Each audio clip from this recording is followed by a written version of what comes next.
हाल है, हमें सुकून नहीं है। आखिर इसकी वजह क्या है? इसकी वजह अगर मेरे समझ में आती है, क्या आप शहर की मस्जिद में चले जाओ, सारी सफे तुम्हें भरी हुई मिलेगी। बेशक हक है, बहुत इसी खूब। जिहाद के मस्जिद में आप आ जाओ तो 2 4 5 भी अगर नमाज में आ जाए तो गनीमत है। गनीमत, वरना बेशक। कहीं कहीं गांव में तो ये हाल है कि जो इमाम है वो खुद मुअज्जिन है, वो खुद ही इमाम है, वो खुद ही मुक्तदी। बेशक हक, ये भी है। यही वजह है जो हमें मुफलसी घेरे रखा है। हक जलसा में जब अच्छे शायर सरकार की नात गुनगुनाते हैं, आपका अंदाज वो होता है कि वाकया आप अच्छे आशिकों में हैं। बेशक।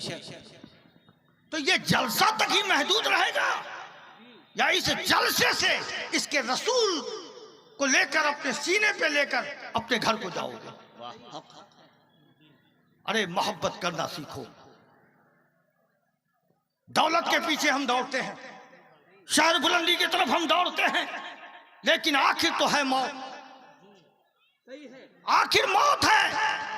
हक है। दुनिया की दौलत पड़ी रह जाएगी, आप ही के लोग आपको कांधे में सवार कर लिया कर दफन कर देंगे। जी हक है। गांव समाज में एक बुराइयां और है।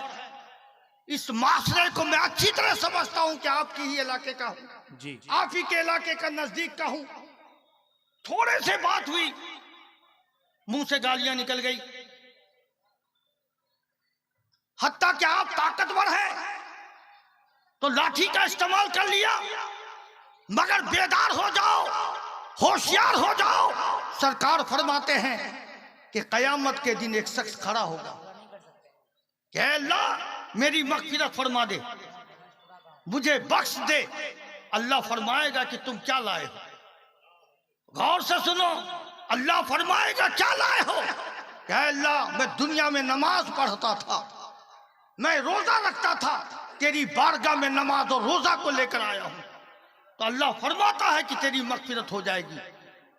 उसी दरमियान एक आदमी खड़ा होता है और कहता है कि अल्लाह दुनिया में मैं कमजोर था और थोड़ी सी बात में इस शख्स ने मुझको गालियां दी थी, दूसरों के सामने मुझको जलील किया था। तो अल्लाह का हुक्म होगा फरिश्तों को कि मेरा इंसाफ यही है, जब ये मेरी अदालत में खड़ा है तो इसकी नमाज को इसके अमाल में दिए दो। नमाज खत्म हो गई, नमाज खत्म। फिर अल्लाह फरमाता है और क्या बचा तेरे पास? कहा कि अल्लाह रोजा, कहा कि रोजे से भी तेरी बख्शाइश हो जाएगी, रोजे से भी तेरी मग़फ़िरत हो जाएगी। अब मग़फ़िरत होने वाली है तो एक दूसरा शख्स खड़ा होता है और कहता है अल्लाह दुनिया में मैं कमजोर था, नातवा था, मजबूर था, इस शख्स ने थोड़ी सी बात में हमारे रुखसार पे तमाचे खींचे थे, हमें जलीलो खार किया था। अल्लाह फरमाता है कि सुनो फरिश्ते, इसके रोजे को इसके अमाल में दे दो, यही मेरा अदल है। फिर अल्लाह फरमाता है कि अब तेरे पास बचा क्या है? कहा कि अल्लाह कुछ भी नहीं, नमाज भी खत्म, रोजा भी खत्म। तो फरिश्तों को हुक्म होता है कि इसे जहन्नम में डाल दो। इसलिए नमाज पढ़ते हो तो नमाज की हिफाजत करो, रमजान आएगा रोजा रखो और उसकी हिफाजत भी करो। जी बहुत खूब, बहुत खूब। अगर किसी को जलील किया है, गालियां दी है, तो आज जिंदगी है, इनाम है, जिंदगी एक इनाम है, आज ही उससे माफी ले लो। अगर किसी पर हाथ छोड़ा है तो उससे माफी ले लो, किसी से गुस्ताखी किया है तो आज माफी ले लो। ये जिंदगी एक इनाम है। हमसे पहले मौलाना मोइनुद्दीन साहब थे, मैं उनकी भी तकरीर बड़े गौर से सुन रहा था। बच्चों को आप तालीम क्यों नहीं देते हो? तालीम में अगर सबसे पहल हो तो कुरान की तालीम दिलाओ, नमाज का तरीका सिखाओ, ताकि बच्चे के अंदर दीन हो तो वो भी आपका एहतराम करेंगे। कल आप इंतकाल कर जाओगे, अगर बेटा कुरान पढ़ना जानता है तो कब्र पे खड़ा होकर चंद सूरत पढ़कर आपके हक में दुआएं करेगा। अपने बच्चों को कुरान की तालीम दिलाओ, अपनी बच्चियों को कुरान की तालीम दिलाओ। अपनी बच्चियों को पर्दा का एहतमाम सिखाओ कि पर्दा क्या चीज है, इस पर गौर करो। जहां पर्दा हो, जहां इल्म हो, तो इंशाअल्लाह हम खिसारे से महफूज रहेंगे और जिल्लत रसवाई से भी हम महफूज रहेंगे। आपस में कोशिश करो कि हम में ऊंसियत, मोहब्बत और रग़बत हो। जो भी उलमा आपके जलसे में आए हैं, सिर्फ वाहवाह करने की जरूरत नहीं है, बल्कि जो सुनो उस पर अमल करो। यही जलसे में बैठने की कामयाबी है। नाज शरीफ, इसकी फजीलत जानते हो कि हर का तबका अलग अलग होगा मैदान हश्र में।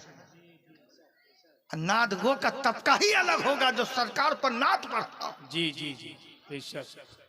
हो सकता है कि तुम भाग जाओ तो उस नाद पढ़ने वाले के साथ तुम्हारा भी हश्र हो जाए। जी जी जी जी, याद रखो।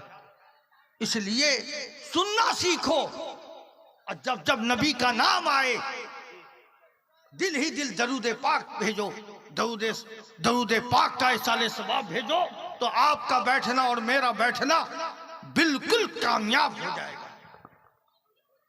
तो बहरे कैफ और उलमा हैं जी, वो आ रहे हैं, आप उन्हें सुने, उस पर अमल करें।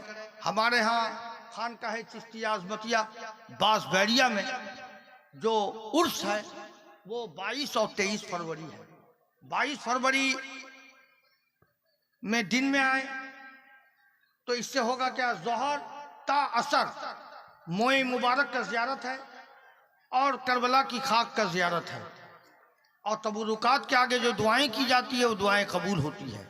मगरिब के बाद हल्के जिक्र है और बादेशा जलसे का प्रोग्राम किया गया।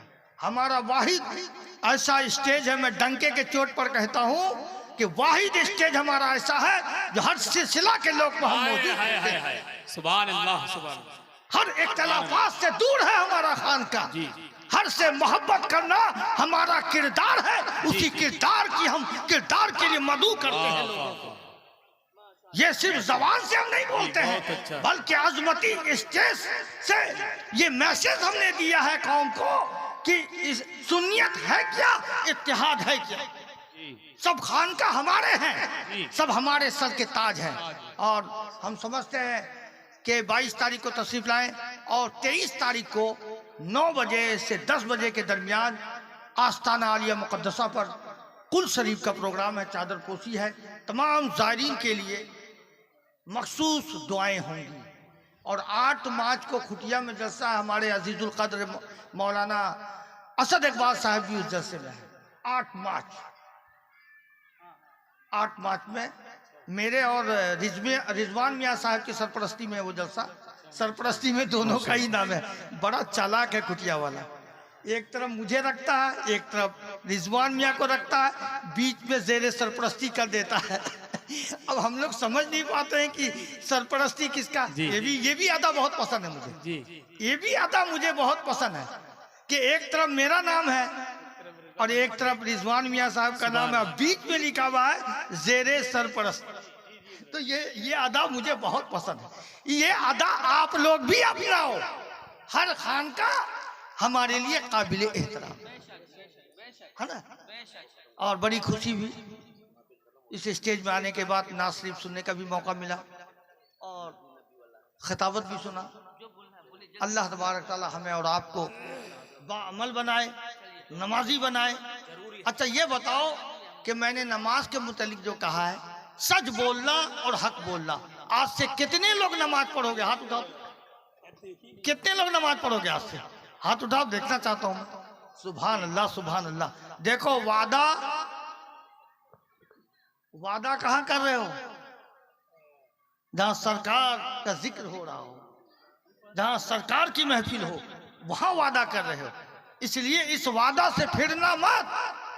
आज से ये कसम खा लो कि आज से हम नमाज पढ़ेंगे, है ना। बोलो इंशाअल्लाह। देखो मैं एक बात बोलता हूँ दिल को छूकर। जलसे में किसी भी आलिम दीन ने नमाज के मुतालिक खिताबत किया। हाँ, नमाज के बारे में करते हैं, वही बात मैं बोल रहा हूँ, करते हैं तो उस वक्त मेरा दिल पाक हो जाता है कि आज से हम नमाज पढ़ेंगे। जी जी जी जी। एकदम पाक हो जाता है, इरादा बना लेते हैं कि आज से हम नमाज पढ़ेंगे। लेकिन जब घर उठ कर गए, इरादा बदल गया। आखिर क्यों ऐसा होता, क्यों जानते हैं? बोलिए, ऐसा होता क्यों है? इसकी वजह यह है कि जब हमारे उलमा अहले सुन्नत जब खिताब करते हैं तो रहमतों की बारिश होती है, आपके दिल पाक हो जाता है और नमाज का इरादा बना लेते हैं। और जब घर जाते हैं तो उसी नफ्स पर शैतान गालिब होता है और नमाज से आपको दूर कर देता है। जी जी जी। जब ये जहन में बात आए कि नहीं अब वक्त बहुत है, बाद में नमाज पढ़ेंगे, तो आप उसी वक्त समझ जाओ, अलर्ट हो जाओ, अटेंटिव हो जाओ, will be at alert, attentive हो जाओ कि मुझे शैतान भटका रहा है।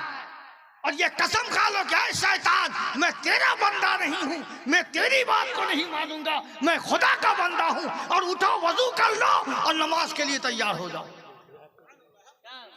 40 दिन आप नमाज पढ़ो, 40 दिन जी। कसम खा लो कि 40 दिन में एक वक्त की नमाज ना छोड़ेंगे। और मैं कहता हूं कि उसके बाद नमाज छोड़ दो। भूखे सो पाओगे? भूखे अगर रात में खाना नहीं खाओगे तो नींद नहीं आएगी।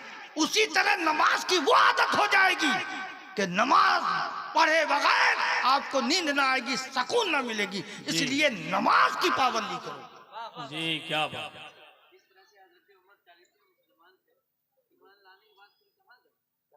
जी। इसलिए आज ये इरादा बनाकर उठो कि मुझे शैतान लाइन हजारहा मुझे भटकाए, मैं बहकूंगा नहीं। मैं वादा करके उठ रहा हूं कि आज से मैं नमाज पढ़ूंगा इंशाअल्लाह। अच्छा, एक मजबूरी और है, क्योंकि यहाँ के माशरे से मैं वाकिफ हूँ, क्योंकि इलाका है और हमारे उलमा भी हैं। नमाज का इरादा बना लिया मगर नमाज पढ़ने नहीं आता। कुछ ऐसे सुन्नी मुसलमान हैं जिनको एक सूरह भी याद नहीं है ना, एक सूरह याद नहीं, मगर शर्माओ मत। अच्छा ये बताओ, इतने उलमा मौजूद है, पूछो तो कि पढ़ने के लिए कोई उम्र का कैद है? कोई उम्र का कैद नहीं। इसलिए आसान तरीका मैं बता रहा हूं कि अपने इमाम से मिलो, दस्तबोसी करो। कहा कि हुजूर मुझे नमाज पढ़ने नहीं आता है, मुझे नमाज सिखा दें। और आसान तरीका है, 10 मिनट का टाइम दो आप, सिर्फ 10 मिनट का। 24 घंटे के अंदर 12 घंटा सोते हैं, 8 घंटा अपने काम में, 4 घंटा हाट बाजार में गुजार देते हैं। अपने अल्लाह और अल्लाह के रसूल के लिए नहीं, बल्कि अपने आक़िबत के लिए, अल्लाह के रसूल की फर्मा बरदारी के लिए अपनी जिंदगी के इस 24 घंटे में 10 मिनट का वक्त दे दो। और इमाम साहब आपको पहले दिन पढ़ाएं कुल हुवल्लाहु अहद, बस इतना ही याद कर लो। दूसरे दिन अल्लाहु समद। इस तरह ये सूरह इखलास 5 दिन में कंप्लीट, 5 दिन में। और छठा दिन वल अस्र, छठा दिन याद हो गया। 3 दिन में सूरह वल अस्र कामयाब हो गए, 3 दिन में सूरह कौसर, 5 दिन में सूरह फातिहा। मगर दिल लगाने की जरूरत है, महीने दिन के अंदर आप नमाज का तरीका सीख जाओगे, नमाज पढ़ने का तरीका सीख जाओगे। और इमाम को फ्री मत पढ़ना, कुछ नजराना भी दे देना। सही बात है। जी जी, ये जरूरी है, कुछ नजराना भी दे देना।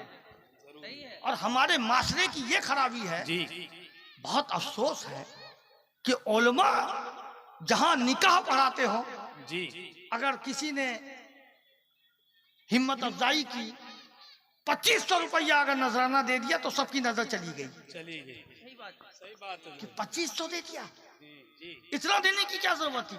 अरे बेवकूफ, ये उलमा ना होते तो तुम हलाली औलाद ही नहीं होते।